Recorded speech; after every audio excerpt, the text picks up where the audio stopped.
자, 문재인이 어제 삼성 공장을 방문했습니다. 경기도 화성에 있는 삼성전자 화성 사업장을 방문해서요. 이재용의 안내하에 공장을 시찰을 했습니다. 자, 그러면서 적극 돕겠다. 시스템 반도체 지원을 아끼지 않겠다. 이렇게 말하고 이재용은 꼭 1등 하겠다 했습니다.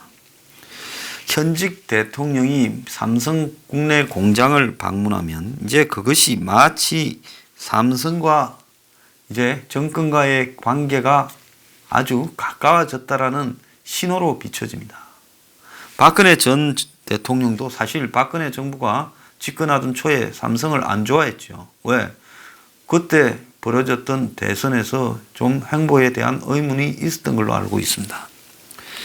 그러다가 박근혜 전 대통령이 2015년 5월에 삼성 이렇게 반도체 단지 기공식에 참가를 했었죠. 그럼으로써 그때 이후로는 아주 그냥 찰떡궁합이 되어가는 듯 하다가 결국은 그것이 화근이 되어서 박근혜 전 대통령의 탄핵에 일조했습니다. 노무현 정권 때도 노무현이 삼성공화국이다. 이렇게 불려질 만큼 밀착을 했어요. 아예 정권에 무슨 지임사도 써주고 정권에 조각도 짜주고 고위 공무원들 연수를 삼성 연수원에서 삼성 출신들이 나와서 하고 정권의 내각에도 삼성전자 사장이 정통부 장관으로 가고 정권이 삼성인지 삼성이 정권인지 구별 가지 않다가 정권이 망했습니다. 원래 기업과 정부는요, 서로 일부러 괴롭힐 필요도 없고, 그렇다고 너무 일부러 친해질 필요도 없는 겁니다. 한국의 재벌들의 잘못은요, 정치를 통해서 쉽게 돈을 벌고자 하는 충동을 버리지 못한다는 거예요. 이 문정권에도 지금 우리가 한 2년 동안에 누가 결탁되어 있는가? 아시아나를 누가 가져갈 건가? 문재인이 왜 미국 가가지고 이란산 총액 경질률을 그걸 갖다 이제 수입 금지시켰는데 또 연장해 주라고 이야기하려고 했는가? 누구 때문에 그랬겠어요? 그래서 이 정권에 또 가까운 사람들 몇 명 언급되고 있습니다. 그런데 문 정권은 좌파들이 삼성을 싫어하는 사람이 많죠. 그런데 오리지널 좌파들은 싫어하고 또 더 나아가서 사이비 권력형 좌파들은 삼성을 좋아합니다. 그래서 좋아하고 싶었는데 박근혜 정권의 탄핵이나 망함에 삼성이 관련되어 있기 때문에 좋아하지 못하고 좋아하려다가 한 대 때리고 또 한 대 때려놓고는 달래고 또 그러고는 또 때리고 이걸 반복해 왔습니다.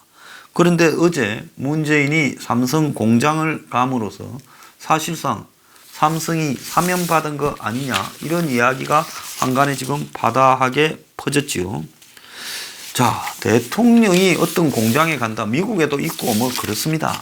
그런데 그거는 일자리 창출 차원이지만은 한국의 대통령이 어떤 공장에 간다. 이거는 한국의 대규모 기업들은 대부분 정권과 걸려있는 복잡한 일이 많기 때문에 대통령의 방문은 이제 삼성에다가 문재인이 면죄부를 준 거 아니냐 이렇게도 해석될 수 있는 일이에요. 자, 그런데 어제 간날 또 묘한 일이 하나 있었습니다. 삼성 바이오로직스의 분식 회계와 관련해서 이 삼성 바이오로직스의 분식 회계는 결국은 제일모직 삼성물산의 합병에도 문제가 되는 부분이고 결국 이 문제가 유죄로 해서 착착 올라가면 이재용의 승계를 갖다가 위해서 후계 작업 승계를 위해서 삼성이 이런 무리한 일을 벌였다. 그리고 또 이 일 가지고 박근혜 정부에 대해서도 많이 심판하지 않았습니까? 그런 예민한 문제이기도 합니다. 그런데 여기에 증거를 인멸한 혐의를 받고 있는 삼성 에피스 임직원들이 그저께 구속이 되었어요. 자, 그래서 삼성그룹 차원에서 지금 이런 분식 회계에 개입이 있었는지를 갖다가 지금 조사를 한다는 겁니다. 29일 날 밤 10시 반에 삼성 에피스 이 실장이 양모 씨와 부장 이모 씨가 구속영장이 발부됐습니다. 2015년 삼성물산 제일모직 합병 과정에서 삼성그룹이 삼성바이오로직스의 가치를 높이기 위해 분식회계를 저지른 것으로 의심을 하고 있어요. 삼성바이오의 모 회사가 제일모직인데 제일모직이 유리하도록 합병 비율을 높게 잡기 위해서 삼성바이오로직에 대한 분식회계가 이루어졌다라는 것이 지금 수사의 핵심입니다.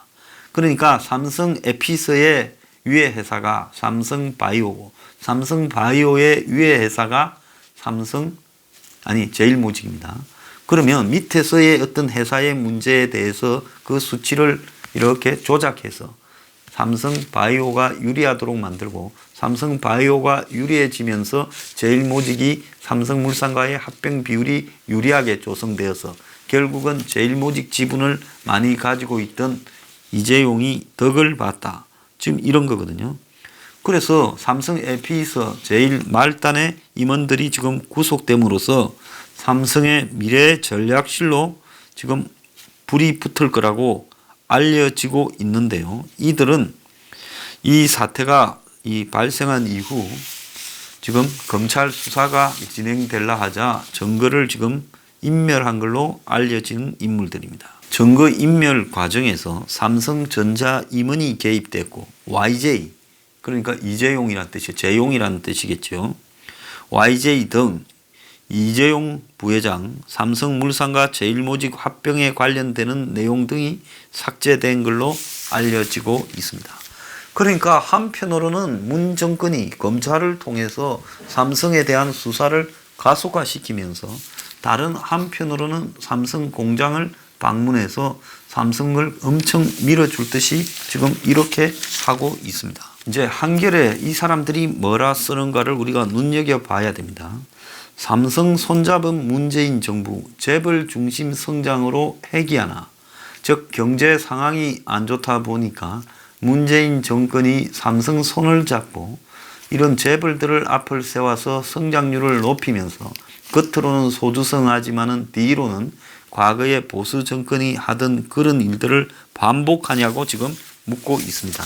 이런 것은 보수 언론들보다요. 이 좌파 언론이 자기들 내부에 노선 시비가 걸려 있는 대표적인 부분이 삼성이기 때문에 그걸 해석을 해야 답이 좀 나오는 겁니다.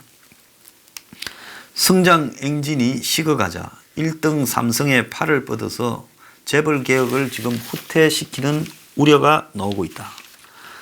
자, 문재인이 현장을 돌며 자신 있냐 이렇게 묻고 떠날 때는 이재용 등을 두들겼다. 전문가들은 중소기업 벤처 혁신 통해 성장 이끌어낸다고 했지만 결국은 문재인이 그게 안 되니까 과거 정부처럼 재벌에 의존하고 있다. 그런데 왜 문재인이 청와대가 삼성하고 손을 잡는 부분을 이렇게 공개적으로 하느냐. 문재인과 이재용이 올해 들어서 5번을 만났는데 청와대와 여당이 경제 정책이 하도 부진해서 성과가 그야말로 뭐가 되는 꼴이 없다 보니 기업의 설비 투자를 적극적으로 독려해서 기업의 설비 투자 정대와 그에 따른 고용 정대를 가지고 결국은 경제를 좀 살리는 쪽으로 가기 위한 신밀을 관계를 형성했다. 이렇게 지금 해석을 하고 있습니다. 자, 그러면 행정하고 사법이 별개라지만은 지금 이재용이 여러 가지 형태의 재판에 지금 걸려 있어요. 그래서 이재용이 걸려 있는 재판만 해도 한두 개가 아닙니다. 그래서 지금 여러 가지 재판의 피의자로서 걸려 있고 그리고 그 재판이 진행되고 있음에도 불구하고 대통령이라는 사람이 그 피의자와 이렇게 자주 만나서 전폭적인 약 지원 약속을 하는 것이 옳은 것이냐. 가장 전폭적인 지원 약속은 뭐겠습니까?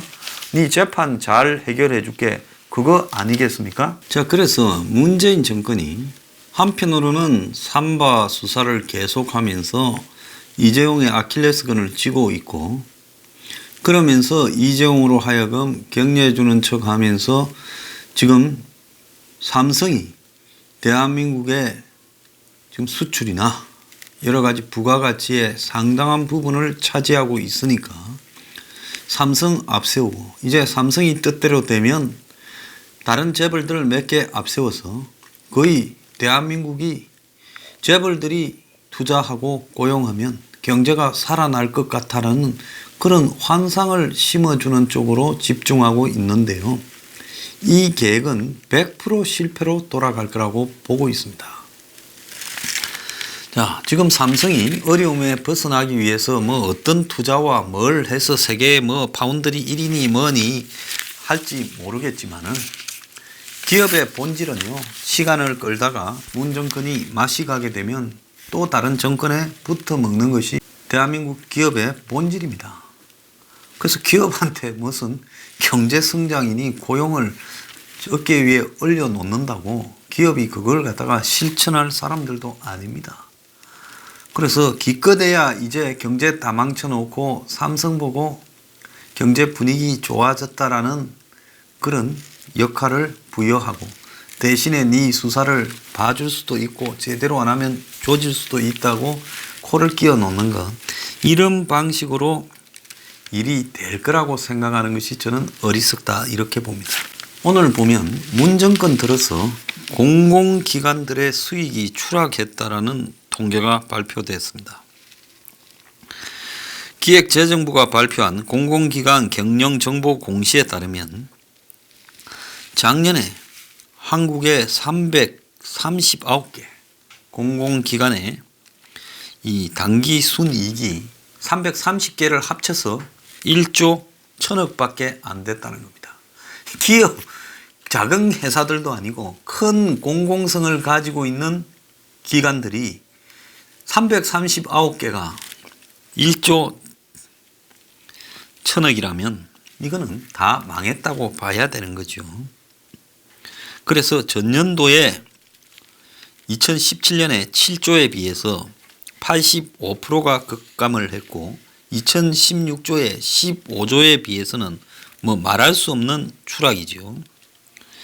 자, 문재인 정권이 출범한 첫 해에 2017년에 7조 2천억이었는데 그 전에 15조에서 7조 2천억으로 반토막이 나더니만 이제 반토막이 아니라 7분의 1토막이 또 1년 동안에 난 겁니다. 자, 탈원전에 앞장서던 한전이 그 대신 태양광이니 무슨 신재생 에너지 그리고 석탄 무슨 LNG 같은 비싼 연료 쓰다가 6년 만에 적자로 이렇게 돌입을 했어요. 에너지 공기업들의 부채가 급격하게 늘어났어요. 4년 연속 감소하던 부채가 작년에만 7조 7천억 부채 증가로 해서 총 부채가 500조가 넘었다는 겁니다. 그런데 수익성은 악화되는 공공기관이 문재인이 비정규직 정규직화 등으로 채용을 늘리라고 하는 바람에 임직원은 3만 6천 명이 늘어났다는 거예요. 그러니까 이런 공공기관의 임직원이 10.5%가 늘어서 38만 3천 명이라는 겁니다. 그래서 이 가운데 비정규직 정규직화로 올해 새로 공공기관의 직원이 된 사람만도 2만 4천 명이 넘는다고 합니다. 참 기가 찬 일을 하고 있는데요. 한전에서만 1조 적자, 건보재정이 4조 적자가 냈습니다. 문재인 케어로 건보공단이 4조 적자가 났고요. 탈원전으로 한전의 이익이 3조 이익이 줄어들었습니다. 자, 결국은 문재인 정권이 생색내는 탈원전과 문재인 케어.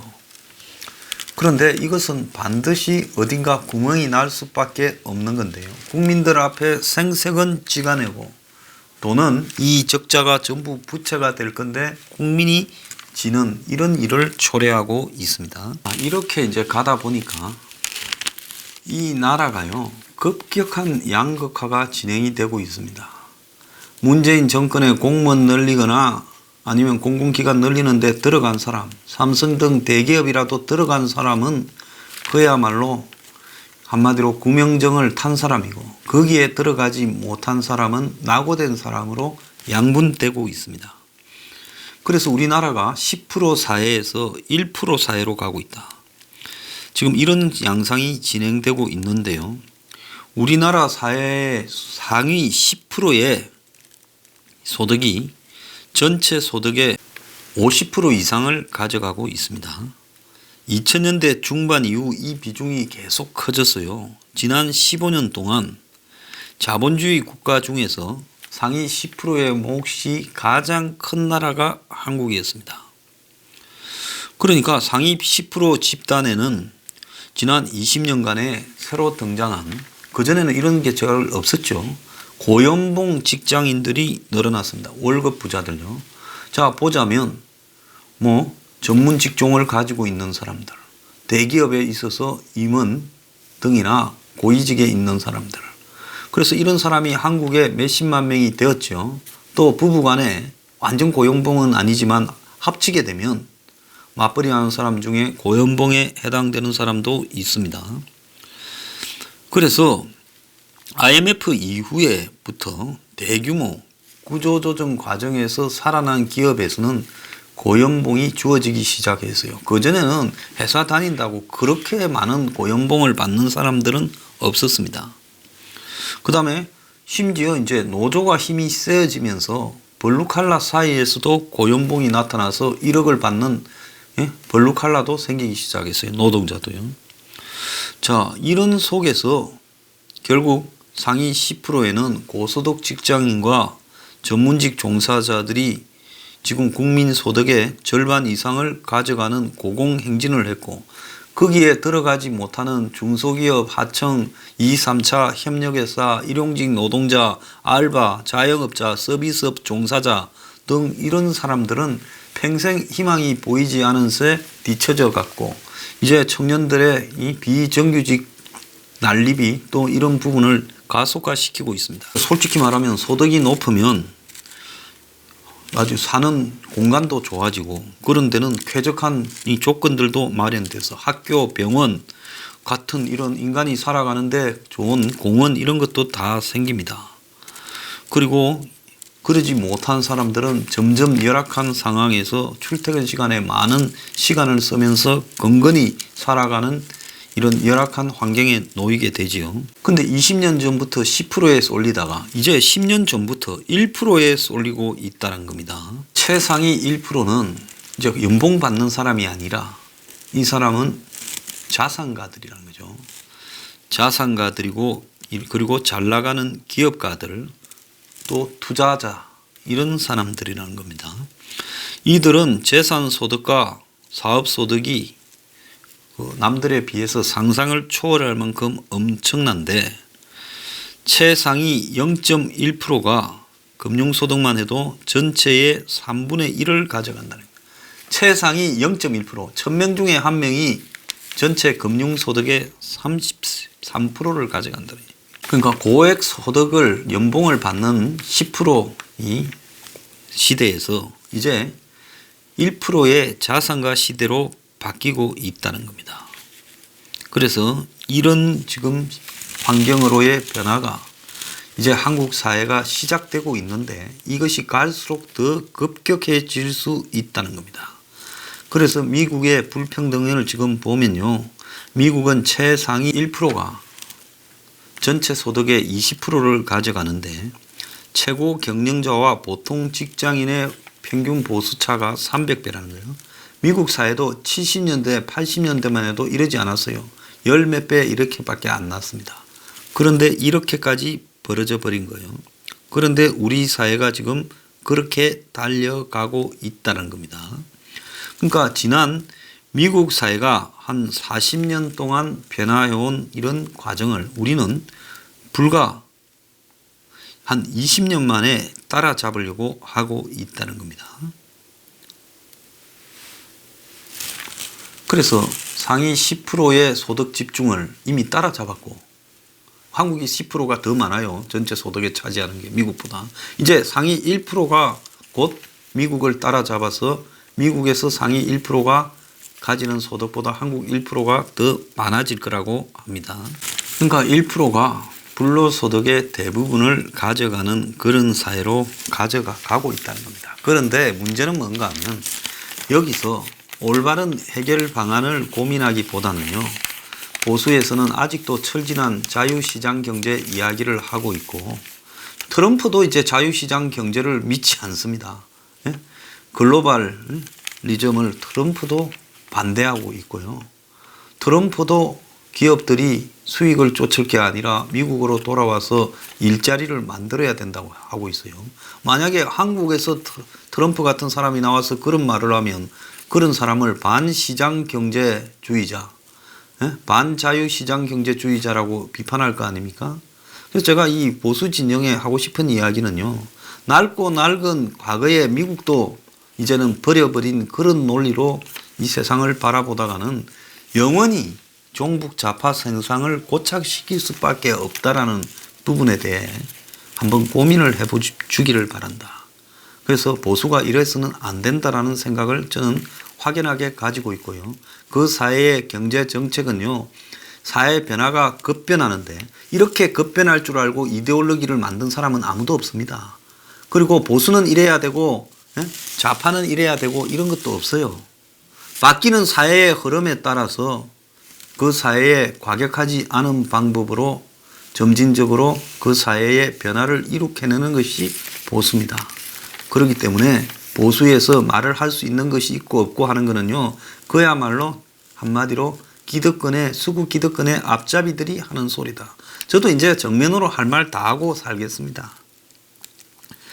자, 한편으로요, 마지막으로 제가 좀 서글픈 이야기 하나 하겠는데, 저소득층 미혼 청년 41만 가구가 평균 월세 32만 원에 7평짜리 집에 산다고 국토연구원이 주거 형태를 분석해서 이렇게 발표했습니다.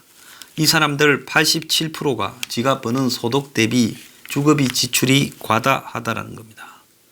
넓이는 7평, 옆집 소음은 그대로 들리는 빚 안 드는 방, 보증금은 578만 원, 월세는 31만 5천 원. 이게 우리나라 저소득층 미혼 청년 41만 5천 가구의 평균적인 주거 환경이다. 이렇게 이야기를 지금 정부 기관이 연구원이 발표했습니다. 중위소득 50% 이하의 가구, 그러니까 4인 가족으로 중위소득 50% 이하라고 하면 230만 6천 원 정도 해당됩니다. 그 가구의 주거 형태를 분석한 결과, 자, 중위소득이라는 게 국민의 소득을 1등부터 꼴등까지 했을 때 정중간에 있는 사람이 중위소득이에요. 그러면 중위소득의 50%라고 하면 흔히 저소득층이라고 이야기를 하죠. 빈곤층이란 아니지만은 저소득층이죠. 여기에 해당되는 인구 과반이 만 65세 이상의 고령 가구 58.4%였다는 겁니다. 그러니까 저소득층의 60%가량이 65세 이상의 고령 가구고요. 그 다음으로 많은 게 청년 미혼 가구 11.6%였다는 겁니다. 집에서는 나왔어요. 집에 있을 수 없는 형편이니까 나왔겠죠. 그런데 이 청년 미혼 가구가 약 166만 가구인데 이 가구 중에 4가구 중에 한 가구는 저소득층 가구라고 하는 겁니다. 그리고 대부분 혼자 살고 드물게 둘이 살기도 하고 대부분은 월세고 그 다음에 전세는 좀 드물었다고 합니다. 보통 이런 가구가 자기 소득의 30% 이상을 월세로 내면 그거는 주거비가 과다해서 사는데 지장을 받는다는데요. 청년 미혼 가구 10명 중에 87%가 여기에 해당되더라는 겁니다. 그러니까 이렇게 얻은 집이 상태가 좋으냐, 방음이 열악하고 빛이 안 들어오고 환기가 안 되고 집의 크기는 아주 작고, 그래서 이런 열악한 곳에서 사는 사람이 41만 명이나 된다고 합니다. 자, 이런 부분을 좌파들은 주거급여를 해줘야 된다. 이제 오만 거 다 하죠. 어제는 농민급여 기본소득으로. 이렇게 주장이라도 합니다. 그런데 보수층에서는 이런 사람들에 대한 관심이나 있습니까? 사회적 격차는 점점 확대되어 가는데 젊은 사람들을 욕할 게 아니라 젊은 사람을 위해서 보수도 대안을 내놔야 되는데 하는 말들이 다 어떻게 합니까? 아이, 그 아들 뭐 눈만 높고 일을 안 하고 그리고 지 주제를 모르는 놈들이라고 다 열심히 일하면 벌어먹고 살게 돼 있다. 나는 뭐 맨손으로 시작 안 했나. 이제 그런 소리를요 하면 안 되는 거예요. 수구 꼴통 소리 듣습니다. 자, 아까 문재인과 이재용의 동거가 어디서 나오겠습니까?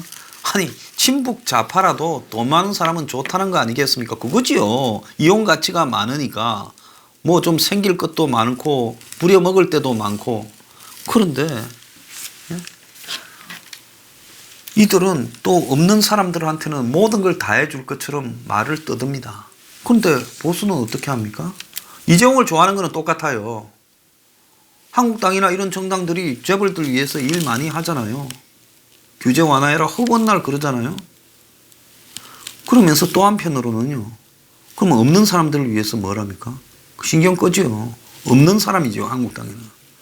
그러니까 어떻게 보수가 앞으로 선거로 양극화가 심화되면 심화될수록 역설적이지만 그 양극화를 문정권 같은 좌파 정권이 더 심화시켜놓고 심화되면 심화될수록 표는 저들이 더 많이 가져간다는 겁니다.